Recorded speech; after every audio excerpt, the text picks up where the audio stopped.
자기 전에 듣기 좋은 인터넷 공포 썰. 반갑습니다. 오늘 나폴리탄 괴담 3가지 가지고 왔고요. 자, 그러면은 시작하겠습니다.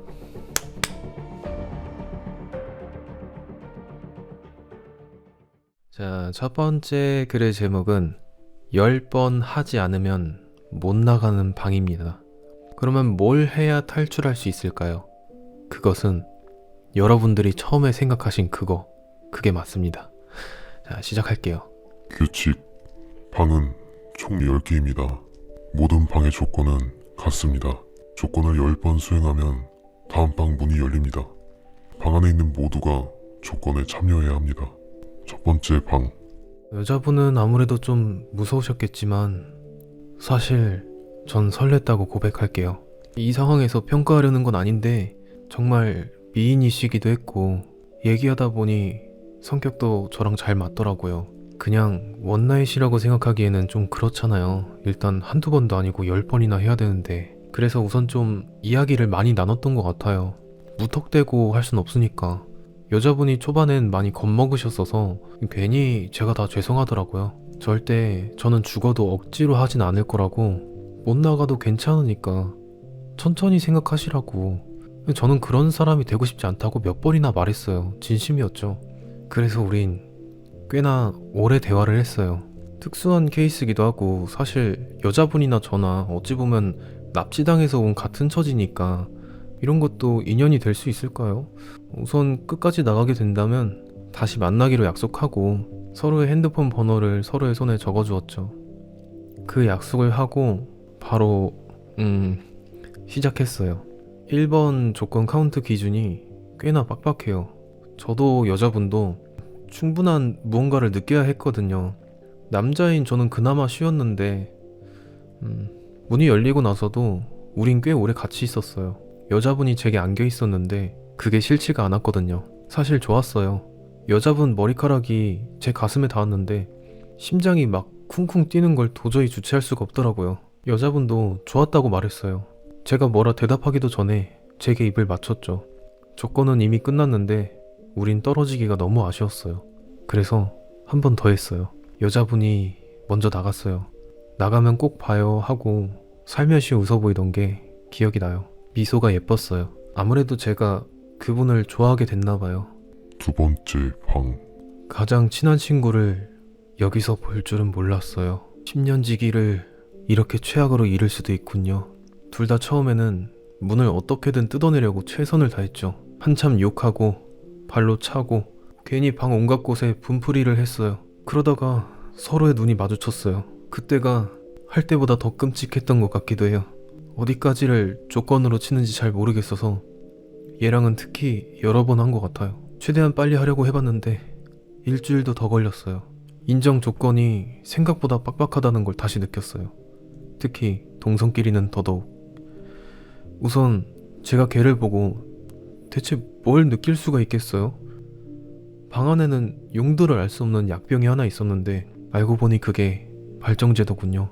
첫 번째 방에서는 쓸 일이 아예 없어서 몰랐어요. 이 방에선 둘 다 그걸 몇십 알 먹은 것 같아요. 당연히 몸에선 안 받으니 몇 번씩이나 토하고 그랬지만 뭐 어떡해요. 일단 나가야 할 거 아니에요. 근데 약보다 걔랑 하는 게 더 토할 것 같았어요. 차라리 술이 있었으면 나았을 것 같아요.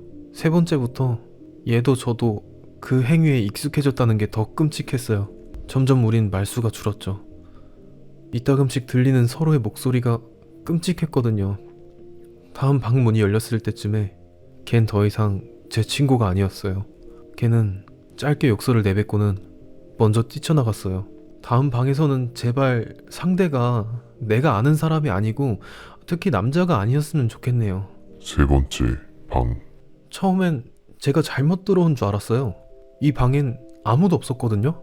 그런데 어디선가 계속 물비린내가 나는 거예요. 횟집에 있을 법한 물탱크 안에서 전복, 오징어, 생선 같은 해산물이 유유히 수영하고 있었어요. 크기도 제각각이고 생긴 것도 제각각이었죠. 그 상황을 이해하는 데는 굉장히 오래 걸렸어요. 저는 침대에 걸터 앉아서 상대가 들어오기만을 한참 기다렸죠. 물탱크에서 보글거리는 소리를 가만히 듣다가 이내 깨달았어요. 조건은 변하지 않아요. 대상만 변할 뿐. 다음 방에서는 그냥 대상이 사람이었으면 좋겠어요. 그리고 제발 한 명이었으면 좋겠네요. 수족관에 있던 게 못해도 20마리는 됐거든요. 제 몸은 온통 상처 투성이가 됐어요. 무는 것도 있더라고요. 그런데 3번 방을 지나온 남자랑은 그 어떤 사람도 하고 싶지 않겠네요. 다음에 만날 분한테 미리 죄송합니다. 저는 몇 번이고 온몸을 씻었어요. 네 번째 방. 문을 열자마자 너무 고약한 냄새가 났어요. 배설물? 뭔가 부패한 냄새? 모든 방의 조건은 같다라는 내용을 기억하고는 제 등줄기에 소름이 끼쳤어요. 뭔가 이전과는 다른 침대가 있었어요. 줄 같은 게 여러 개가 달린 사람이 그곳에 누워 있었죠. 아주 나이가 드신 노인분이었어요. 누워 계신 지 오래되셨는지 온몸에 욕창으로 뒤덮여져 있었어요. 침대 커버가 고름으로 축축해질 정도로. 조건을 쉽게 이행하라고 그런 건지 그분은 옷 한 점 걸치고 계시지 않았어요. 아니면 아프셔서 옷도 제대로 못 입으신 걸까요? 그분은 아무런 저항도 의사 표현도 하시지 않으셨어요. 아니, 하실 수 없으셨어요. 말을 몇 번이나 걸어보고 이 상황을 설명드리려 했는데 아마 인지 능력이 많이 떨어지시는 것 같았어요. 그냥 눈만 꿈뻑거리셨어요. 준비되셨으면 눈을 2번 깜빡이세요 이랬는데 아무리 기다려도 2번 눈을 깜빡이시진 않으셨어요. 제 말을 이해 못하신 걸까요? 그분 얼굴을 차마 못 보겠어서 흰 천을 얼굴 위로 덮었어요.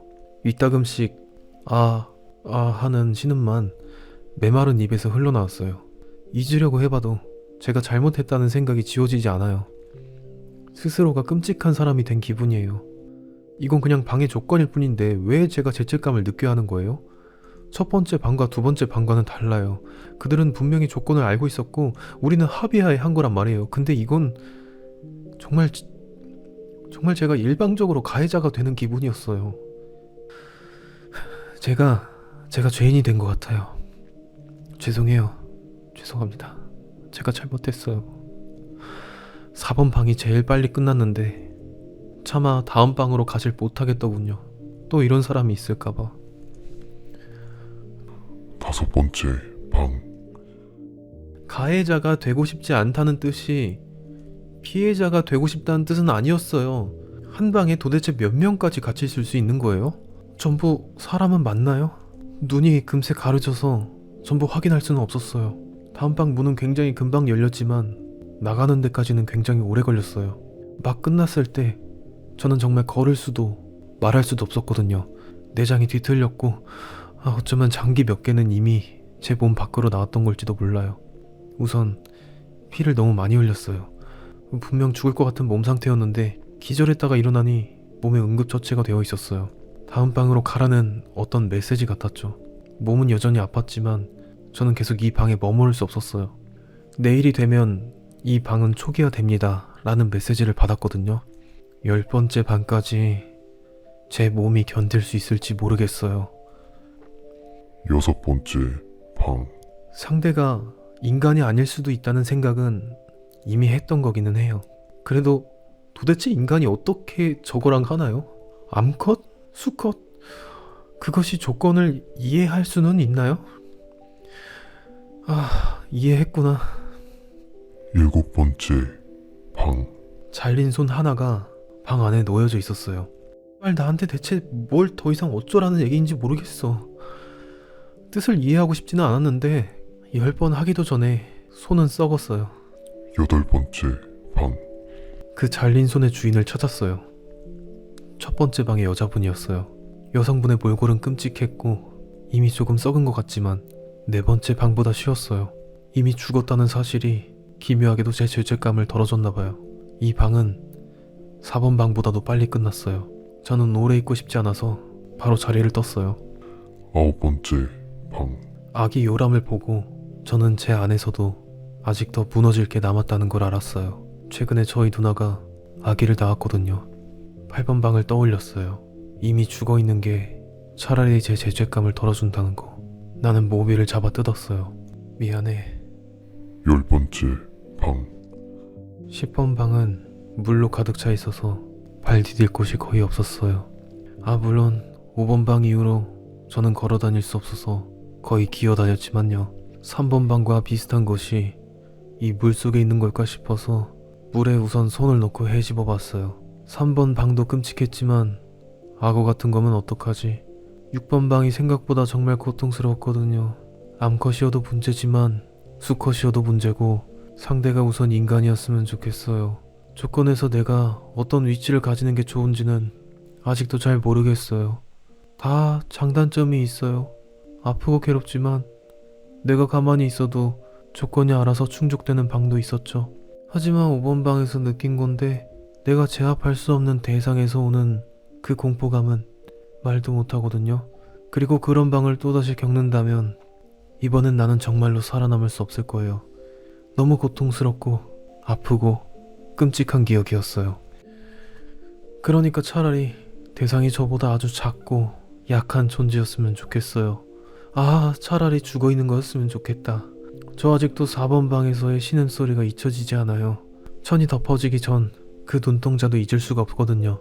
살아있다거나 저항하는 건 제발 아니었으면 좋겠어요. 그리고 아는 사람이 아니었으면 좋겠다. 이 방이 그래도 마지막인데 끝까지 내 주변인을 잃고 싶지는 않아요. 엄마나 아빠면 어떡하지? 엄마나 아빠, 엄마, 아빠, 누나. 내가 다시 나간다면 우리 가족을 다시 보겠네요. 내가 다시 나간다면 예전 삶으로 돌아가겠죠. 그리고 남들과 자연스럽게 섞여서 일상을 누리겠죠. 어떤 여자를 만나고 사랑하고 가정을 꾸릴지도 몰라요. 물에서 무언가 물컹한 게 턱하니 걸렸어요. 죽어서 부패한 것 같아요. 아니다, 아직 살아는 있었어요. 그 일그러진 표정과 실루엣이 너무 익숙했어요. 내가 아는 사람 같았어요. 아는 사람을 넘어서 아주 가까운 사람 같아요. 사람이 아닌 것 같기도 해요. 아니, 저는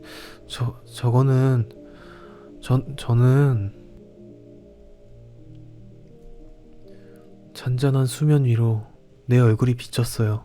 감사하게도 물은 꽤 깊었어요.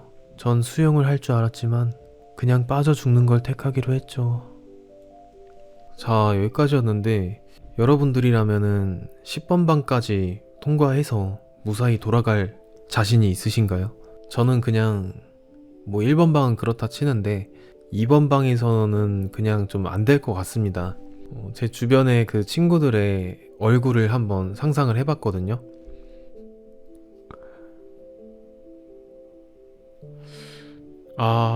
안 될 것 같습니다, 진짜로. 예, 안 될 것 같아요. 네. 그냥 죽을 것 같습니다, 차라리. 예. 다음 글로 넘어갈게요. 끔찍하다. 자, 요번 글의 제목은 최지수 사망 사건이고요. 남자 3명과 펜션에 놀러간 요 여성분이 사망을 했습니다. 물론 실화는 아니고요. 나폴리탄 괴담인데 남은 남자 3명 중에 범인이 있어요. 범인이 1명일 수도 있고 2명일 수도 있고 3명일 수도 있습니다. 추리소설 같은 거 좋아하시거나 결말이 좀 모호한 그런 나폴리탄 괴담류 좋아하시는 분들은 정말 좋아하실 것 같네요. 한번 읽어보도록 하겠습니다. 사건명 24세 최지수 양 사망사건. 사건 장소 강원도 형동군 소재 펜션. 담당 형사 강대현. 사망 원인 비구폐쇄성 질식사. 타박상 다수 확인. 성폭행 의심 소견. 정밀 감정 의뢰 중. 동행 인원 3인 조사 진행 중. 24세 김강현. 28세 박선창. 24세 김윤재. 현재까지 확인된 바로는 펜션 내외부 침입 흔적이 전무하다. 펜션 및 인근 CCTV 확인 결과 제3자 출입 정황이 발견되지 않음. 김강현의 진술서. 동행자들과의 관계는? 진짜 뭐부터 말하라는 건지 모르겠네. 지수랑 윤재는 제 고등학교 동창입니다. 예? 선창이 형은 지수가 알바하다 만난 사람이고 얼마 안가 둘이 사귀었어요. 윤재는 그냥 존나 답답한 새끼라 굳이 뭐 말할 게 있나? 아무튼 지수는 알바를 기점으로 넷이 알게 돼서 한동안 자주 뭉쳤어요. 뭐 단톡방도 파가지고 알바 끝나면 서로 시간 맞춰서 술도 마시고 그랬어요. 뭐 그랬는데 아니 말 사귈 거면 좀 제대로 쳐 사귀던가 미친년이. 뭘 어쨌는진 몰라도 얼마 못 가서 선창이 형한테 차였대요. 아니 뭐 둘이 그렇게 되니까 자연스레 우리 단톡방도 뭐 개박살 났고요. 예. 형도 거의 바로 뭐 단톡방 나가버렸어요. 그런데 어이없게도 지수 그년이 또 형을 초대했더라고요. 잠깐 사이에 무슨 일이 있었는지는 그 두 년놈들만 알겠지만 존나 지지고 볶아도 차라리 잘됐다 생각했어요. 뭐 어쨌든 단톡방 분위기도 다시 살아나고 좋았으니까요. 그 기세로 펜션까지 뭐 가게 된 거죠. 펜션 제안은 누가 했나? 선창이 형이었어요. 그 형이 돈 많고 잘생기고 성격 좋고 뭘 말하다 보니까 뭐 다 가졌네 다 가졌어. 존나 재수없어. 뭐 아무튼 그 형이 돈이 많으니까 펜션을 쏜다고 그래가지고 간 거예요. 형 그거 알바하는 것도 사실 그 지그집 가게예요. 처음엔 나이도 많은 게 왜 알바나 처하면서 뭐 돈 자랑을 뭐 그렇게 해대나 했는데 있는 집 자식일 줄이야. 존나 불공평하네. 아무튼 그 지수 그녀는 뭐 어렵게 다시 꼬신 남자가 뭐 돈을 다 대준다고 놀러 가자고 하니까 아주 뒤지게 좋아하더라고요. 그녀는 아마 형이 나가 죽으라고 하면은 죽는 신용까지 할 거예요. 약간 남미새 기질이 있어요 걔가. 그렇게 남자한테 침 흘리고 다니다가 언젠간 호되게 당하죠. 그리고 아니 애초에 정신이 제대로 박힌 여자면 남자랑 셋이 같이 펜션을 가겠어요? 무슨 일이 있을 줄 알고?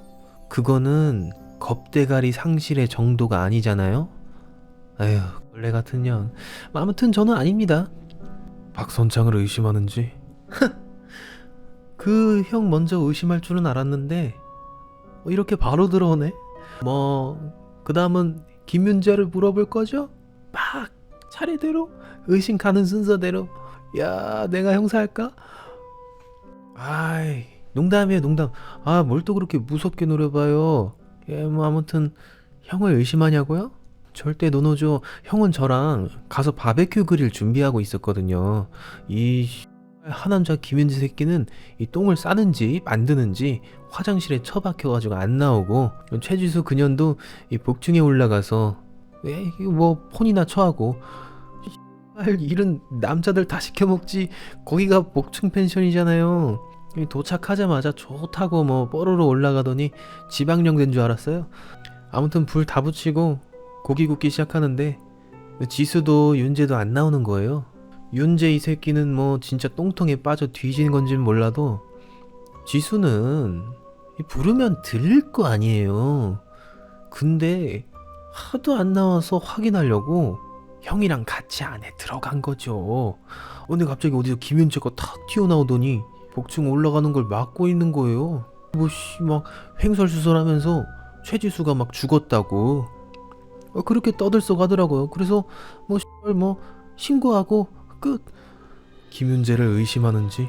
와, 나 진짜 너무하네. 진짜 내가 말한 순서대로 물어볼 거예요? 야, 대한민국 형사하기 쉽다. 응?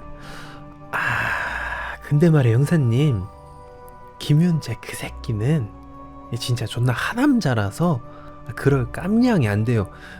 말도 존나 절고 긴장충이라서 여자 앞에서는 뭐 고개도 못 들거든요.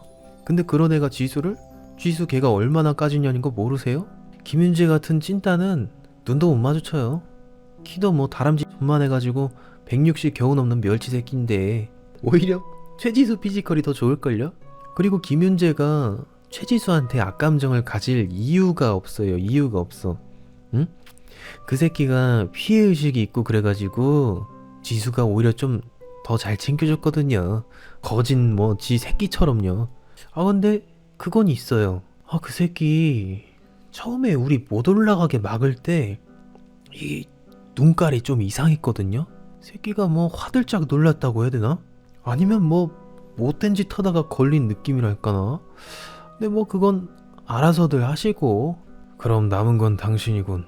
네네 형사님, 그럴 줄 알았어요. 형사들은 원래 사고방식이 다 이렇게 획일화됐나? 이 어쩜 하나같이 비슷하게 생각하고 의심하고 말하나 몰라요. 이러니까 수사에 진전이 없지. 아니, 범인을 왜 우리 셋 중에서만 찾으려고 해요? 제3자가 있을 거는 생각을 못 하세요? 뭐 진술 처음부터 다시 해드려? CCTV 확인 결과 제3자의 흔적은 발견되지 않음. 펜션 내부도 외부 침입 흔적 없음. 해당 사실 고지하지 않음. 김강현은 진술 내내 책상을 두드리거나 뚜렷한 감정 기복을 보였음. 또한 범인을 알고 있지만 무슨 이유에서인지 덮어주려고 하는 듯 보였음. 박선창 진술서. 동행자들과의 관계는? 네, 일단 수고 많으십니다, 형사님. 일단 저를 제외한 3명은 동창 사이입니다. 지수가 저희 가게에서 일하면서 저와 사귀게 됐고, 이후 지수를 통해서 알게 된 동생들이라 제가 아는 부분은 그리 많지는 않습니다. 다만 강현이는 꽤 의리파에다가 믿을 만한 사람인 거 알아요. 윤재 걔는 좀 답답하고 소심하긴 한데 사람 자체는 정말 착합니다. 지수는 뭐 좀 자유분방한 면이 지나친 감이 있긴 하지만 그게 제가 말씀드릴 수 있는 전부입니다. 최지수와 헤어진 이유는? 사귀고 나서 알았는데 강현이가 지수를 좀 마음에 두고 있었습니다. 저희가 사귀는 걸 알면서도 친구 사이를 핑계로 밤낮없이 불러댔는데 지수가 또 그걸 다 받아줬어요. 강현이가 어떤 마음으로 연락하는지 제가 알 정도면 당사자인 지수도 분명히 알 텐데 그래도 연락을 다 받아주고 꼬박꼬박 만나러 나가는 모습에 조금 지쳤어요. 그래서 헤어지자고 했죠. 다시 만나기로 결심한 이유는 저랑 약속을 했거든요. 다른 사람 헷갈리게 하는 애매한 스탠스는 버리고 우리 사이에 집중하기로요. 그렇게 하기 전에 마지막으로 어쨌든 친한 친구들이니까 다 같이 여행 가서 추억 남기고 그 후에 거리를 두는 거로 합의를 했어요. 자, 보시면은 이런 식으로 저랑 대화를 했습니다. 펜션에서의 분위기는 어땠나? 괜찮았어요. 재밌었었죠, 오히려. 다만 강현이가 자꾸 저를 견제하는 느낌이 있었어요. 제가 지수와 뭐라도 하려 치면은 자꾸 끼어들고 대화를 끊고 그런 느낌을 강하게 받았습니다. 원래도 말투가 좀 거친 친구라서 그러려니 하고 넘어가려고 했는데 그날은 유독 날이 서 있었어요. 뭔가 확 느껴지더라고요. 그럼 김강현을 의심하는지? 글쎄요. 강현이는 모르겠고 일단 윤재는 확실히 아닐 거예요. 그리고 저 또한 지수를 해칠 이유가 전혀 없고요. 이제 다시 진지하게 만나기로 했고 저도 지수를 많이 좋아해서 이번엔 더 잘해보고 싶었거든요. 그렇게 하기로 다 약속했는데 이런 어처구니 없는 일이 일어나서 정말 뭐라고 표현하기가 힘드네요. 다시 묻겠다. 김강현을 의심하는지? 강현이는 아마 저를 의심하지 않을 거예요. 그때 강현이는 저랑 같이 바베큐 준비하고 있었는데 정말 모르겠어요, 형사님. 김강현은 당신을 지목하던데. 에? 그래요? 그럴 리가 없을 텐데요. 걔가 바보도 아니고 왜 저를 지목해요? 저를 지목하는 순간 본인이 가장 위태로운 거 아닌가요? 제가 바비큐를 준비하면서 지수를 죽일 수 있었다면 저와 함께 준비하던 자신도 자동으로 공범이 되는 거 아닙니까? 걔가 왜 그런 식으로 말을 했대요? 못 믿겠어요. 오히려 형사님이 저희 사이를 이간질하려는 거로 보이네요. 생각은 본인의 자유다. 다만 김강현은 실제로 당신을 지목했다. 그 이후로 준비 과정에서 당신이 홀로 펜션에 들어가서 약 10분간 나오지 않았다고 진술했다. 와, 진짜 뭐래? 거짓말을 하네? 아니, 왜 거짓말을 하지? 형사님, 대체 왜 거짓말을 하세요? 이렇게 하시면 진짜 뭐가 나와요? 강현이랑 저는 절대로 아니에요. 이거 조사하는 거 진짜 잘못됐네. 어이가 없다, 진짜. 진술 내내 침착함을 유지하던 박선창은 마지막 질문에서 급격한 태도 변화를 보였으며 진술 과정에서 특정 인물에 대한 직접적인 비난을 회피하려는 성향을 보임. 마지막 질문 이후 큰 실망감을 표출하며 진술을 거부함. 김윤재 진술서. 동행자들과의 관계는? 그런 건 지금 와서 아무런 도움도 안 될 거예요. 이런 식으로 수사에 협조하지 않을... 형사님, 제 말 좀 들어보세요. 강현이랑 선장이 형 둘 다 진짜 제정신이 아니에요.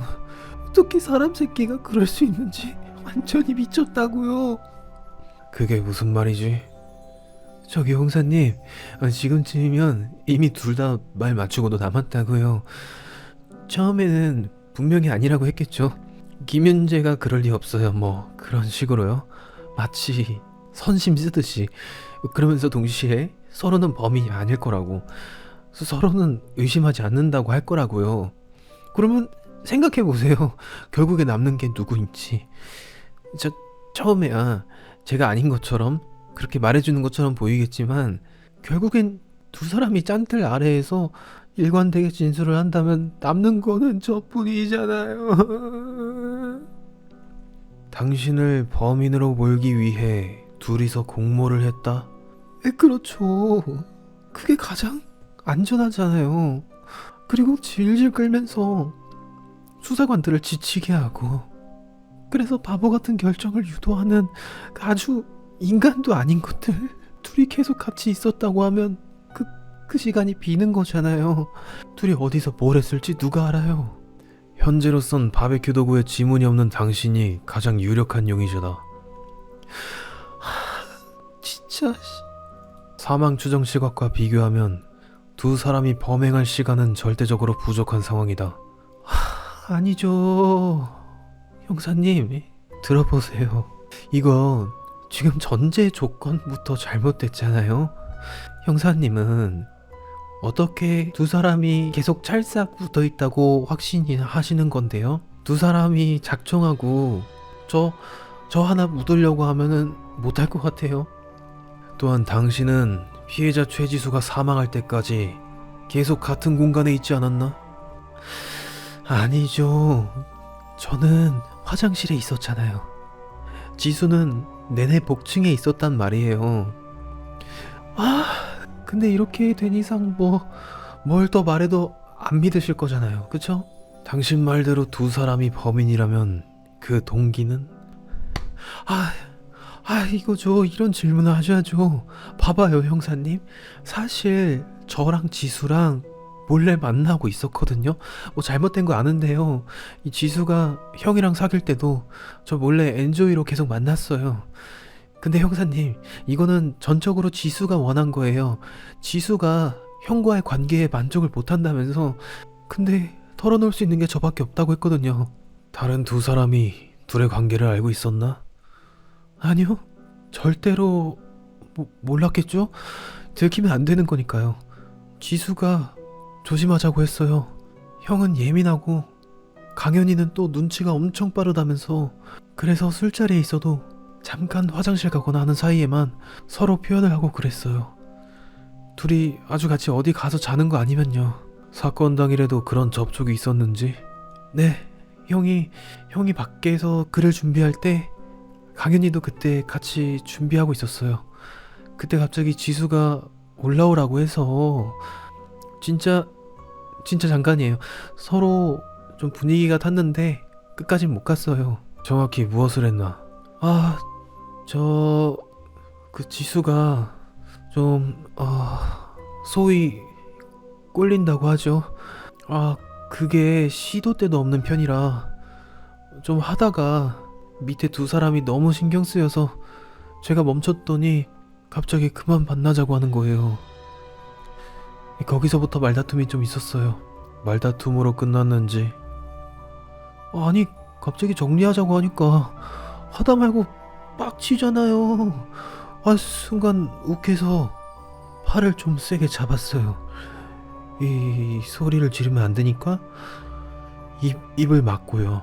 근데 그때까지는 멀쩡했어요. 진짜 숨 쉬는 거 확인하고 내려왔어요. 진짜예요. 보강수사 보고. 최지수 양쪽 손목에 강한 압박 흔적, 구강 및 비강 주변 강한 압박 흔적 복수 확인. 코 연골 부위 미세 골절 소견. 김강현 2차 진술. 펜션 내 피해자와 단둘이 있었던 적은? 아이 또 왜 불렀나 했는데 또 그 소리예요? 아 진짜 작작해요. 아 진짜. 그래요. 한번 복층 올라가긴 했어요. 왜? 왜요? 그게 뭐? 아니 씨발 가고 싶어서 간 게 아니라 그년이 술을 좀 더 갖다 달라고 하길래 갔는데 갑자기 울먹이는 거예요. 형이 뭐 자기를 무시한다나 뭐 어쩐다나 질질 짜는데 아 짜증이 나더라고요. 그래도 위로는 해줘야겠다 싶어서 좀 다독여 주다가 서로 술도 좀 올랐고 그래서 좀 뭐 술 취해서 감정이 좀 격해진 성인 남녀가 뭐 할 게 뭐가 있겠어요. 근데 얘가 좀 소리를 내가지고 조용히 하라고 입을 막았는데 아무튼 걔가 하다가 잠에 든 건지 뭔지 반응이 없길래 저도 재미없어서 그냥 내려왔어요. 에이 하지 말걸. 그 후의 상태는 아니 뭘 잠든 애가 멀쩡하지 그럼 뭐 어쩔 건데요. 박선창 2차 진술. 바베큐 준비 과정에서 혼자 펜션에 들어간 적은 잠깐 있었어요. 잠깐 휴대폰 두고 나왔거든요. 갔더니 이 지수가 복층 계단 쪽에 서 있었는데 표정이 너무 안 좋았습니다. 제가 윤재 이야기를 꺼냈는데 갑자기 급발진해서 서로 언성을 좀 높이긴 했지만 정말 잠깐이었어요. 신체 접촉은 너무 화를 내면서 날뛰길래 팔을 잡았어요. 계단에 있는 게 너무 위태로워 보였거든요. 그랬더니 얘가 더 몸부림치면서 소리를 지르려고 하길래 순간적으로 입을 막았어요. 너무 다급해서 거의 얼굴을 다 덮었을지도요. 하지만 오랫동안은 아니었어요. 마지막으로 목격한 피해자의 상태는 숨을 쉬고 있었어요. 분명해요. 왜냐하면 제가 손을 뗐을 때 기침도 했었거든요. 저도 놀라서 그 이상은 건드리지 않았습니다. 세 사람 모두 본인이 마지막 목격자임을 강조하였음. 세 사람 모두 상대의 단독 범행으로 확신. 손목 압박 깊이 상위. 안면 압박 강도 상위. 세 사람 모두 잠깐씩 자리를 비움. 누가 마지막이었는지 확인되지 않음. 자 여기까지였는데 이거 그냥 3명 다 공범인 걸로 하죠. 뭐 이 중에서 억울한 사람이 있을 수도 있겠지만은 뭐 어떡하겠어요. 본인이 범인이 아니라는 증거를 확실하게 입증시킬 수가 없는데. 그리고 애초에 뭐 가족끼리 가는 것 제외하고는 여자 1명에 남자 3명 요렇게 펜션을 가서 놀러 간다? 많이 믿었던 친구들인가 보다. 아무튼 다음 글로 넘어가 보도록 하겠습니다. 자, 마지막 글의 제목은 빨리 나가는 집입니다. 나폴리탄 괴담 중에서도 요런 어떤 집, 공간 이런 거에 관련된 괴담들이 많이 찝찝하죠. 그래서 상당히 기대를 해보고 읽어보도록 하겠습니다. 네네. 우리 중개업자님께서 잘 해주실 거라고 믿어 의심치 않아요. 우리 거래가 한두 번인가요? 항상 믿었죠, 저는. 그래요. 네. 참 아쉽게도 매물을 올려야 하는 상황이 되긴 했지만 여기 정말 좋은 집이잖아요. 저 그때 아직도 생각나요. 와, 드디어 내 집이 생겼어 하면서 남편이랑 얼마나 좋아했는지 몰라요. 이 반지하 옥탑방 서름을 딛고 드디어 창문을 열면 벽만 보이던 방에서 몇 년을 버텨가지고 드디어 이 분리된 거실에 방이 2개가 있고 창문을 열면 동네가 훤히 다 보여요. 아니 그리고 무엇보다 해가 이렇게 잘 드는 집이 어디 흔한가요? 요즘은 이러면은 또 프리미엄 붙고 그러잖아. 중층에 해 잘 들면 제일 비싸다면서. 그런데 말이죠. 제가 생각해도 당시에 보증금과 관리비가 이 주변 시세 생각하면은 정말 말도 안 되는 금액이었어요. 그때 우리 부동산 사장님이 그러셨잖아. 여기 1층인데도 가격이 워낙 좋아가지고 빨리 나가는 집이라고. 그래서 저도 냉큼 계약했던 거고요. 그때 그렇게 도움 받은 기억도 있고 이 집 발판으로 제가 얼마를 불렸나 몰라요. 아무튼 그래서 저도 이렇게 싸게 내놓는 거고요. 서로 더불어 살면 좋지 않겠어요? 그나저나 정말 여기 입주민 중에 꼭 골치 아픈 사람이 있어서 그게 문제예요, 문제. 아, 그리고 이거요. 이게 이전 세입자가 다음 세입자를 위해서 무슨 쪽지를 남겼다고 이렇게 봉투가 있는데 이거 전달 좀 해주세요. 다음 세입자를 위해서 꼭 전하고 싶은 말이 있다는데 아, 피곤해. 저는 안 열어봤고요. 이거를 왜 1208호 사시는 분이 가지고 있었는지 모르겠지만 서로 아는 사이였겠죠. 아무튼 사장님, 우리 매수자분이 입주하실 때 참고하시라고 뭐 이거 좀 전달해 주세요. 꼭이요. 쪽지. 새로 입주하신 분이라면 조금 당황스러우실 거예요. 이유 때문에 많이 피곤하시죠? 그 피로를 조금이나마 덜어드리고자 이렇게 쪽지를 쓰게 되었습니다. 1202호에 사는 젊은 남자를 조심하세요. 밤마다 뭘 하는지 모르겠지만 계단을 혼자 독점하려고 하더라고요. 제가 한번 4층에 볼 일이 있어서 가려고 보니까 마침 점검 중이라 계단으로 갔는데 그 남자가 몇 층 위인지 모르겠는데 쏜살같이 내려오더니 막 나가라고 불같이 화를 냈어요. 참 그때 엘리베이터도 못 타는 상황이라 결국 다음날 찾아가야 했어요. 아무튼 계단에서 무슨 수작을 부리는지 모르니 조심하세요. 1202호 남자도 아내도 똑같아요. 둘 다 아주 싸가지가 없고요. 특히 그 여자도 이기적이기 그지없습니다. 조심하는 게 좋을 겁니다. 엘리베이터 탈 때면 꼭 지 혼자 타놓고 다음 거 타라고, 사람 꽉 찼다고, 이 이상 못한다고 이상한 헛소리나 하면서 절대 못하게 하거든요. 그런데 또 얼마나 바득바득 우겨대는지 진짜 말이 안 통하니까 혹시 엘리베이터 탈 일이 있는데 그 여자가 있으면 그냥 빨리 포기하고 계단으로 가세요. 기억하세요. 1202호는 아주 쌍으로 비쳤어요. 그리고 702호에 웬 할머니가 살거든요. 그 할머니도 좀 요주의 인물입니다. 제가 1층 사는데 굳이 우리 집까지 쫓아와서 새벽에 물 틀지 말라고 아주 연병을 해대는 통에 미쳐버리는 줄 알았습니다. 애초에 말이 되냐고요. 저는 1층에 살고 그 할매는 7층인데 제가 물을 틀었는지 어떻게 알았을까 생각하면 진짜 이상하네요. 새벽에 변기물 내릴 때도 찾아온다니까요. 아무튼 사람을 하도 들들 볶아대는 통에 참다 일단 간단하게 조치는 해놨습니다. 거기 702호는 이제 사람이 없어요. 딱히 고맙게 생각하실 필요는 없고요. 아무튼 앞으로 크게 신경 쓰실 일은 없을 거예요. 다만 만에 하나 아파트 내에서 그 할매를 마주치면 그냥 지나가요. 말 걸어도 무시하시고요. 그리고 이 아파트는 희한하게 초인종을 안 씁니다. 심지어 배달이나 택배도 노크하고 가요. 이건 제가 입주하고 나중에 지인이 놀러왔다가 겪으면서 알게 됐는데 초인종 소리가 아주 사람 잡겠더군요. 정말 소리가 오지게 큽니다. 초인종 한번 누르고 나서 온갖 민원이 다 쏟아졌어요. 저도 한동안 귀가 먹먹해서 여기 사는 1년 내내 계속 병원을 다녔어요. 회복하는데 한참 걸렸고요. 아무튼 참고하세요. 밤 11시 이후에는 집에 불을 켜면 안 됩니다. 무드등도 마찬가지예요. 적어도 이곳에선 예의가 아닙니다. 맞은편 아파트의 모든 이웃들을 한꺼번에 보고 싶으면 한번 켜보셔도 됩니다. 이게 무슨 말인지 아시겠죠? 피치 못할 사정이 있을 때만 작은 촛불을 켜시고 베란다를 지나갈 때면 되도록 손으로 빛을 가리세요. 그리고 아주 가끔 새벽 3시에 현관 로비를 서성이는 발소리가 들릴 수 있어요. 그거 경비원 아닙니다. 누가 현관문에 대고 숨 쉬는 것 같더라도 절대 확인하지 말고 그냥 무시하고 자요. 절대 궁금해하시면 안 돼요. 그게 당신 신상에 좋습니다. 보통 동이 트기 전에 다 사라지니까 크게 걱정할 건 없어요. 그리고 환기한답시고 앞뒤 베란다 한 번에 다 활짝 열어놓는 건 이건 미친 짓이에요. 한 10cm만 열어놔도 바람 잘 통하니까 그렇게 하고 살아요. 그리고 창문 열러 갈 때 누가 쳐다보는 것 같으면 그냥 창문 열지 마요. 커튼 치고 모르는 척 그냥 다음에 환기하는 게 좋아요.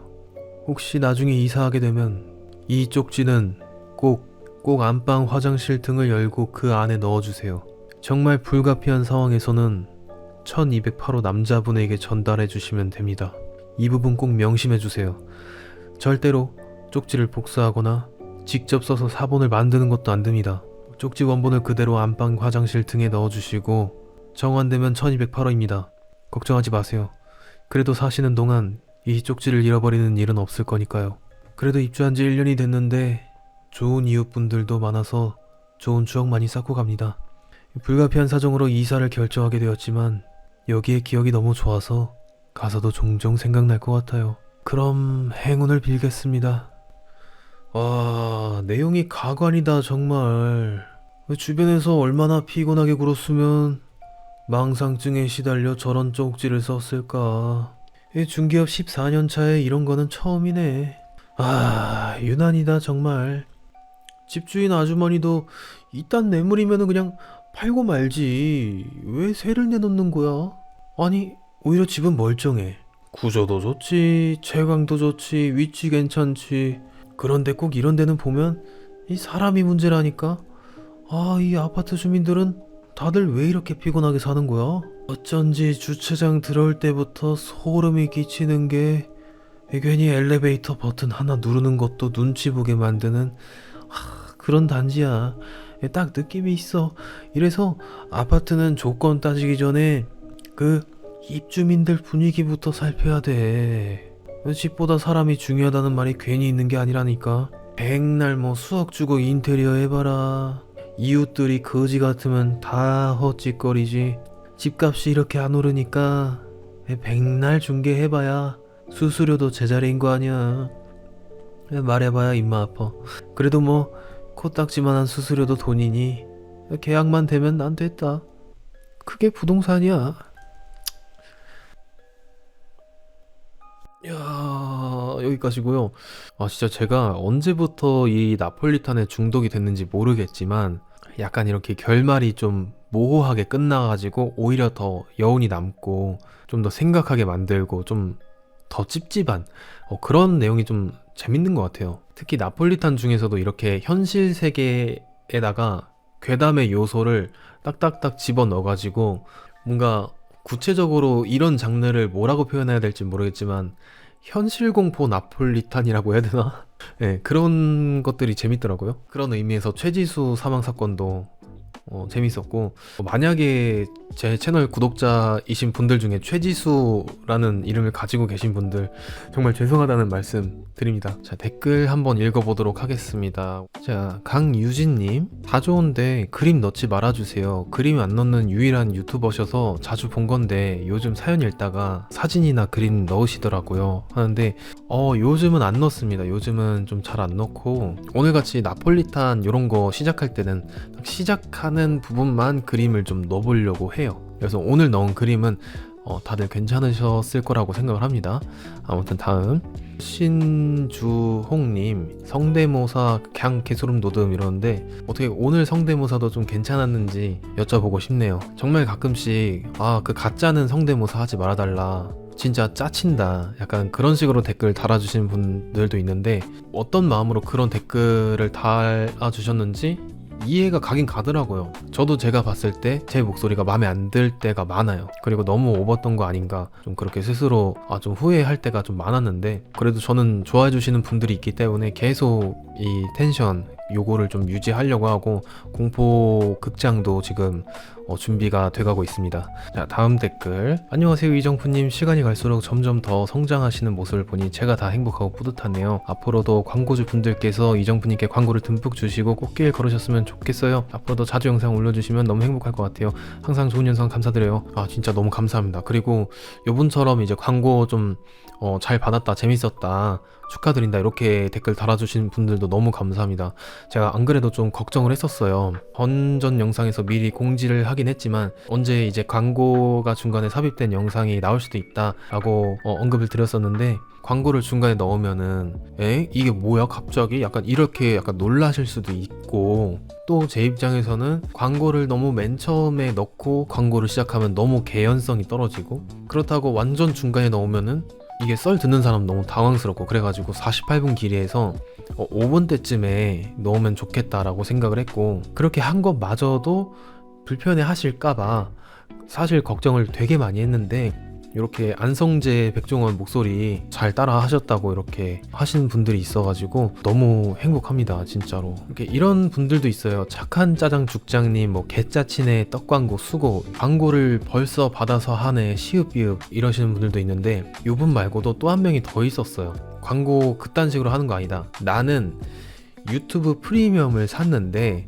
왜 너의 광고를 봐야 하냐, 여태까지 잘 듣고 있었는데 너의 그 떡광고 때문에 나는 정이 떨어졌다, 구독 취소를 고민 중이니 뭐 알아서 해라, 이렇게 말씀을 하시더라고요. 근데 프리미엄 구매를 하신 거는 구글에서 운영하는 스폰서 광고를 제거하는 거지, 개인이 협찬 많아서 광고하는 거는 사실 뭐 대형 유튜버 분들도 하시고, 아니면 다른 채널은 채널 자체가 중고차를 판매한다든지 부동산을 소개한다든지 그게 주 목적인데 좀 재밌게 풀어낸 채널도 있잖아요. 하물며 우리가 보는 그 나온산에도 PPL 나오고 환승연에서도 PPL 나오고 영화에서도 PPL이 나와요. 그러면 다른 분들은 다 광고를 하고 다 성장을 하고 있을 때 저만 광고 안 하고 그냥 가만히 손가락만 빨고 있어야 되냐, 그렇게 한번 묻고 싶습니다. 자, 다음 댓글 의욕만 앞선 리재영님, 뉴스 얘기해주세요 이러시는데, 또 뉴스 사건 얘기해주시는 거 좋아하시는 분들도 조금 있네요. 안 그래도 저 뉴스 얘기 뭐 사건 얘기해주는 거 되게 좋아해서 다음 네이트판 썰 때도 기회를 좀 호시탐탐 넘보다가 적재적소에 쏙쏙 이제 알맞는 뉴스를 좀 제공을 해드리도록 하겠습니다. 다음 댓글 이재원님, 쓸데없는 말 왜 이렇게 많어 이러시는데, 죄송합니다. 줄여보도록 하겠습니다. 제가 앞으로는 쓸데 있는 말을 좀 더 비중을 높이겠습니다. 죄송합니다. 자, 상구님, 알바할 때 잘 듣고 있어요. 만약 가능하시다면 언제 한번 사건 이야기도 해주시면 너무 좋을 것 같아요. 집중되고 좋아요 이러시는데, 일단은 사건 얘기해 주시는 거 괜찮아요 여러분들? 언제 한번 생각을 해봐야 될 것 같아요. 이 채널이 공포썰 올린 채널이다 보니까 알고리즘이 꼬이면은 좀 힘들어져요. 그래서 사건 채널을 하나 더 만들까, 거기에다가 아예 계속 사건만 올리게, 그런 생각을 좀 하기도 합니다. 뭐 그것이 알고 싶다 이런 거 이미지 슬라이드 쭉 내리면서 뭐 읽는다든지, 나무 위키에 등재된 이제 사건들 과거 최신 순으로 뭐 종목별로 뭐 주제별로 이렇게 읽는다든지 해서 그냥 완전히 수면 혹은 작업용, 완전히 그냥 도파민은 제로고 그냥 거의 백색 소음용으로 한번 만들어 볼까 고민이 되기도 합니다. 그렇게 하면은 저야 뭐 어려울 건 없죠. 아무튼 좋은 의견 감사합니다. 요즘 좀 무서운 게 사람들이 눈썰미가 되게 좋아요. 제가 댓글 읽다가 한 번씩 흠칫흠칫 놀랄 때가 있습니다. 저희 채널 보시는 분들은 눈치 개빠름, 눈썰미 진짜 엄청 좋음, 제가 했던 말 진짜 생각지도 못한 거 하나씩 막 기억하시는 분들도 있고, 약간 그 고지능이신 분들이 좀 많이 몰리신 것 같아서 제가 좀 두려울 때가 있습니다. 항상 머릿속에 말조심. 제가 댓글을 한 분 한 분 아예 빠짐없이 전부 다 읽어드리겠다라는 마인드로 제가 이렇게 하려고 했는데, 너무 제가 좀 시간이 부족해가지고 다음 영상을 촬영하러 가보도록 하겠습니다. 그리고 마지막으로 또 멤버십 가입해주신 분들 덕분에 제가 의식주 잘 해결하고 있는 것 같습니다. 대신에 제가 라이브 방송을 키면은 라이브 방송 다시 보기 공개는 회원용으로 되어 있을 거예요. 아무래도 가입해주신 분들께 제가 여태까지 아무것도 진짜 해드린 게 없는데, 라이브 방송 다시 보기라도 회원분들이 볼 수 있게 설정을 해놔야지, 매달 이렇게 돈을 써가면서 제 채널에 가입해주신 분들께 대한 최소한의 예의인 것 같습니다. 그래도 너무 감사하다는 말씀 드리면서 저는 이만 물러가겠습니다. 안녕.